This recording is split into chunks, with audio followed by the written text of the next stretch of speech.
Out of all the Spider-Man movies we have gotten within the last 20 years, I think this might be the most Spider-Man filled galore film ever.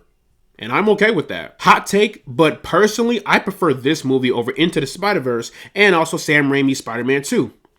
And everyone just clicked off this video. I'm about to get cooked in the comments, I know it.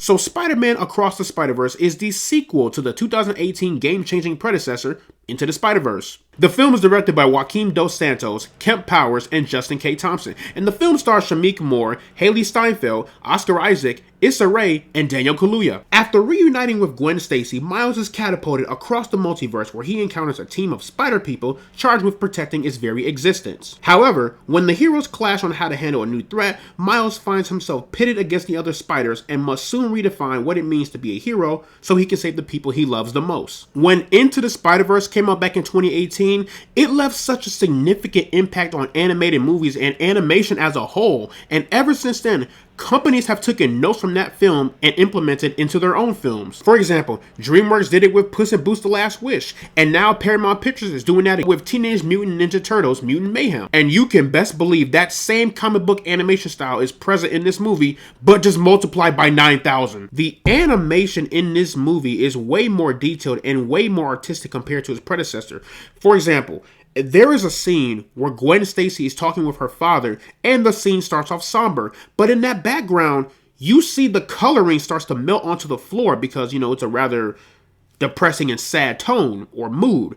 But the second the scene changes to a more positive mood, the whole room shines bright and illuminates. That was incredible. The way the animators were able to blend in all these different styles of animation all into one film and not make it look clunky is remarkable. Everything just looks so smooth and so clean, and now I understand why this film took about 5 years to make. I absolutely love the characters in this movie, but I want to talk about the ones that really stood out to me the most. And the first person on the list, Miles Morales. After watching this film, I genuinely do not see how you can hate Miles Morales, because this kid, he truly embodies the spirit, courage, and heart of Spider-Man. We see how he struggles with balancing his regular life and as Spider-Man, but he still shows love for his family and his community, despite knowing that this life is certainly not easy. The choices he makes for the greater good makes him such a lovable and honorable character, and he even has the coolest powers out of all the other Spider-Men. Gwen Stacy got way more backstory in this movie compared to Into the Spider-Verse, and I loved it. You see how much her life was impacted after the events of Into the Spider-Verse, and the struggle she has with reconnecting with Miles and being a part of the Spider Society. Like, you can feel the guilt weighing down on her as this movie progresses forward, especially when you find out one of the big needle drops near the end of the movie. Regardless, she had charm, courage, and humanity within her. Miguel O'Hara was awesome. He is the most stoic and surprisingly the most terrifying Spider-Man of them all, but you see how focused and determined he is with maintaining the timeline for other Spider-Man from other dimensions and universes, while also striking fear into his fellow colleagues. He is certainly the coolest looking Spider-Man and certainly the most fearful. For example, when he is on the hunt for Miles Morales, you see these bloodshot raging eyes come out of him, and it was petrifying. And he even attempts to bite his enemies, and I was like, damn. He is certainly one of my favorite Spider-Mans, and I can't wait to see more of him in the future. Lastly, Hobie Brown, aka Spider-Punk, was absolutely hilarious. Spider-Punk has that me personally, I wouldn't let that happen to me mindset, and Daniel Kaluuya's performance was just absolutely perfect, and I love the character even more. If you really think about it, Spider-Punk kind of was an instigator. This movie has amazing action sequences. That fast-paced comic book style level of fighting is here, and it is just as awesome as you expected it. I think the animation really complements the flow and the creativity of the fights, and there are certainly some memorable action sequences here. I also really admired the themes of love and acceptance, and that goes a long way with the character of Spider-Man. But in this movie, I think they really juggle both themes very transparent here. And the cameos, there are a lot of cameos in this movie, and they all just brighten my day. But there is one cameo in particular that, if you know, you know. It's so unexpected that I don't think anyone saw that one coming. That one particular cameo, you'll know when you see it. Also, that soundtrack was superb. Hiring Metro Boomin to produce the soundtrack for this movie is one of the greatest decisions any studio has ever done since Marvel hired Kendrick Lamar on the Black Panther album. Metro!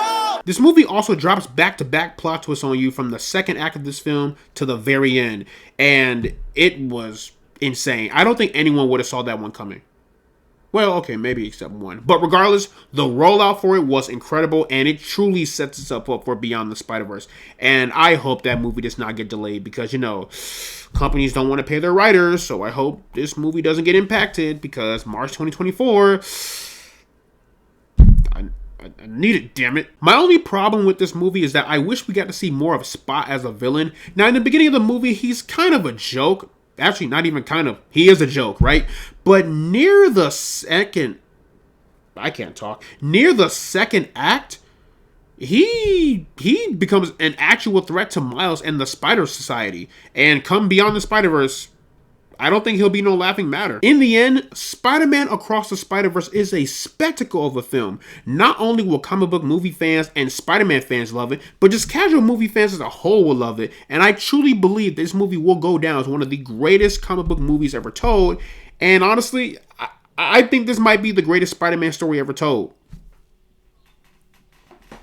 I'm just saying. So, plugging Spider-Man Across the Spider-Verse into the rank system, I am placing this movie without a doubt into the pinnacle zone. But yeah, that is pretty much my review for Spider-Man Across the Spider-Verse. Let me know down in the comment section below, what do you guys thought of Spider-Man Across the Spider-Verse? Did you love it? Did you hate it? Are you excited for Beyond the Spider-Verse? Is Miguel O'Hara just like you for real? Did you love Hobie Brown? Let me know down in the comments below, and I will see you all in the next one. After working up the nerve, almost equal in size, I walked around with the iron for any wrinkle in time. I paid a piece of my mind for every nickel and dime, but never less than a 5 and never slept on the job. A killer crept on your squad, yet never left the garage, where your guide was close enough to see the flesh of his eyes. Get to the button and press, it's what the message advised. What's the threat behind the vest is where the testament lies.